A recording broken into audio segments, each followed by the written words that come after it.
Praise the Lord. യോഹന്നാൻ എഴുതിയ സുവിശേഷം 14-ാം അധ്യായം 1 മുതൽ 31 വരെയുള്ള തിരുവചനങ്ങൾ. നിങ്ങളുടെ ഹൃദയം കലങ്ങിപ്പോകരുത്. ദൈവത്തിൽ വിശ്വസിപ്പീൻ, എന്നിലും വിശ്വസിപ്പീൻ. എൻ്റെ പിതാവിൻ്റെ ഭവനത്തിൽ അനേകം വാസസ്ഥലങ്ങളുണ്ട്. ഇല്ലെങ്കിൽ ഞാൻ നിങ്ങളോട് പറയുമായിരുന്നു. ഞാൻ നിങ്ങൾക്ക് സ്ഥലമൊരുക്കുവാൻ പോകുന്നു. ഞാൻ പോയി നിങ്ങൾക്ക് സ്ഥലമൊരുക്കിയാൽ ഞാൻ ഇരിക്കുന്നിടത്ത് നിങ്ങളും ഇരിക്കേണ്ടതിന് പിന്നെയും വന്ന് നിങ്ങളെ എൻ്റെ അടുക്കൽ ചേർത്തുകൊള്ളും. ഞാൻ പോകുന്നിടത്തേക്കുള്ള വഴി നിങ്ങൾ അറിയുന്നു. തോമസ് അവനോട്, കർത്താവേ, നീ എവിടെ പോകുന്നുവെന്ന് ഞങ്ങൾ അറിയുന്നില്ല, പിന്നെ വഴി എങ്ങനെ അറിയുമെന്ന് പറഞ്ഞു. യേശു അവനോട്, ഞാൻ തന്നെ വഴിയും സത്യവും ജീവനുമാകുന്നു. ഞാൻ മുഖാന്തരമല്ലാതെ ആരും പിതാവിൻ്റെ അടുക്കൽ എത്തുന്നില്ല. നിങ്ങൾ എന്നെ അറിഞ്ഞുവെങ്കിൽ എൻ്റെ പിതാവിനെയും അറിയുമായിരുന്നു. ഇന്നു മുതൽ നിങ്ങൾ അവനെ അറിയുന്നു, അവനെ കണ്ടുമിരിക്കുന്നു എന്ന് പറഞ്ഞു.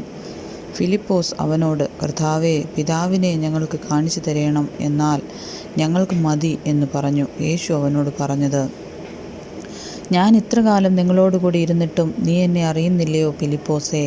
എന്നെ കണ്ടവർ പിതാവിനെ കണ്ടിരിക്കുന്നു. പിന്നെ പിതാവിനെ ഞങ്ങൾക്ക് കാണിച്ചു തരേണം എന്ന് നീ പറയുന്നത് എങ്ങനെ? ഞാൻ പിതാവിലും പിതാവ് എന്നിലുമാകുന്നു എന്ന് നീ വിശ്വസിക്കുന്നില്ലയോ? ഞാൻ നിങ്ങളോട് പറയുന്ന വചനം സ്വയമായിട്ടല്ല സംസാരിക്കുന്നത്.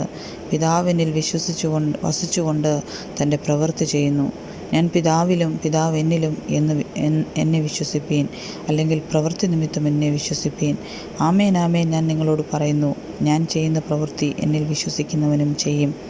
ഞാൻ പിതാവിൻ്റെ അടുക്കൽ പോകുന്നത് കൊണ്ട് അതിൽ വലിയതും ഞാൻ ചെയ്യും. നിങ്ങൾ എൻ്റെ നാമത്തിൽ അപേക്ഷിക്കുന്നതൊക്കെയും പിതാവ് പുത്രനിൽ മഹത്വപ്പെടേണ്ടതിന് ഞാൻ ചെയ്തു തരും. നിങ്ങൾ എൻ്റെ നാമത്തിൽ എന്നോട് അപേക്ഷിക്കുന്നതൊക്കെയും ഞാൻ ചെയ്തു തരും. നിങ്ങൾ എന്നെ സ്നേഹിക്കുന്നുവെങ്കിൽ എൻ്റെ കൽപ്പനകളെ കാത്തുകൊള്ളും. എന്നാൽ ഞാൻ പിതാവിനോട് ചോദിക്കും, അവൻ സത്യത്തിൻ്റെ ആത്മാവ് എന്ന മറ്റൊരു കാര്യസ്ഥനെ എന്നേക്കും നിങ്ങളോടുകൂടി ഇരിക്കേണ്ടതിന് നിങ്ങൾക്ക് തരും. ലോകം അവനെ കാണുകയോ അറിയുകയോ ചെയ്യായ്കയാൽ അതിന് അവനെ ലഭിപ്പാൻ കഴിയുകയില്ല. നിങ്ങളോ അവൻ നിങ്ങളോടുകൂടെ വസിക്കുകയും നിങ്ങളിലിരിക്കുകയും ചെയ്യുന്നതുകൊണ്ട് അവനെ അറിയുന്നു. ഞാൻ നിങ്ങളെ അനാഥരായി വിടുകയില്ല.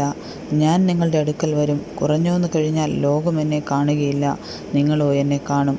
ഞാൻ ജീവിക്കുന്നത് കൊണ്ട് നിങ്ങളും ജീവിക്കും. ഞാൻ എൻ്റെ പിതാവിലും നിങ്ങൾ എന്നിലും ഞാൻ നിങ്ങളിലും എന്ന് നിങ്ങൾ അന്ന് അറിയും. എൻ്റെ കൽപ്പനകൾ ലഭിച്ച് പ്രമാണിക്കുന്നവൻ എന്നെ സ്നേഹിക്കുന്നവനാകുന്നു. എന്നെ സ്നേഹിക്കുന്നവനെ എൻ്റെ പിതാവ് സ്നേഹിക്കുന്നു. ഞാനും അവനെ സ്നേഹിച്ച് അവനെ എന്നെ തന്നെ വെളിപ്പെടുത്തും.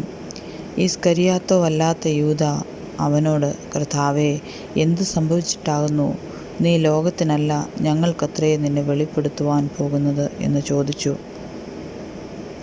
യേശു അവനോട്, എന്നെ സ്നേഹിക്കുന്നവൻ എൻ്റെ വചനം പ്രമാണിക്കും. എൻ്റെ പിതാവ് അവനെ സ്നേഹിക്കും. ഞങ്ങൾ അവൻ്റെ അടുക്കൽ വന്ന് അവനോടുകൂടെ വാസം ചെയ്യും. എന്നെ സ്നേഹിക്കാത്തവൻ എൻ്റെ വചനം പ്രമാണിക്കുന്നില്ല. നിങ്ങൾ കേൾക്കുന്ന വചനം എൻ്റേതല്ല, എന്നെ അയച്ച പിതാവിൻ്റേതത്രേ എന്നുത്തരം പറഞ്ഞു. ഞാൻ നിങ്ങളോടുകൂടി വസിക്കുമ്പോൾ ഇത് നിങ്ങളോട് സംസാരിച്ചിരിക്കുന്നു. എങ്കിലും പിതാവ് എൻ്റെ നാമത്തിൽ അയപ്പാനുള്ള പരിശുദ്ധാത്മാവെന്ന കാര്യസ്ഥൻ നിങ്ങൾക്ക് സകലവും ഉപദേശിച്ചു തരികയും ഞാൻ നിങ്ങളോട് പറഞ്ഞതൊക്കെയും നിങ്ങളെ ഓർമ്മപ്പെടുത്തുകയും ചെയ്യും. സമാധാനം ഞാൻ നിങ്ങൾക്ക് തന്നേച്ചു പോകുന്നു. എൻ്റെ സമാധാനം ഞാൻ നിങ്ങൾക്ക് തരുന്നു. ലോകം തരുന്നത് പോലെയല്ല ഞാൻ നിങ്ങൾക്ക് തരുന്നത്. നിങ്ങളുടെ ഹൃദയം കലങ്ങരുത്, ഭ്രമിക്കുകയും അരുത്. ഞാൻ പോവുകയും നിങ്ങളുടെ അടുക്കൽ മടങ്ങി വരികയും ചെയ്യും എന്ന് ഞാൻ നിങ്ങളോട് പറഞ്ഞത് കേട്ടുവല്ലോ. നിങ്ങൾ എന്നെ സ്നേഹിക്കുന്നുവെങ്കിൽ ഞാൻ പിതാവിൻ്റെ അടുക്കൽ പോകുന്നതിനാൽ നിങ്ങൾ സന്തോഷിക്കുമായിരുന്നു. പിതാവ് എന്നേക്കാൾ വലിയവനല്ലോ. അത് സംഭവിക്കുമ്പോൾ നിങ്ങൾ വിശ്വസിക്കേണ്ടതിന് ഞാനിപ്പോൾ ഇത് സംഭവിക്കും മുമ്പേ നിങ്ങളോട് പറഞ്ഞിരിക്കുന്നു. ഞാനിനി നിങ്ങളോട് വളരെ സംസാരിക്കുകയില്ല. ലോകത്തിൻ്റെ പ്രഭു വരുന്നു, അവൻ എന്നോടൊരു കാര്യവുമില്ല. എങ്കിലും ഞാൻ പിതാവിനെ സ്നേഹിക്കുന്നു എന്നും പിതാവ് എന്നോട് കൽപ്പിച്ചതുപോലെ ഞാൻ ചെയ്യുന്നുവെന്നും ലോകം അറിയട്ടെ. എഴുന്നേൽപ്പീൻ, നാം പോക. ആമേൻ.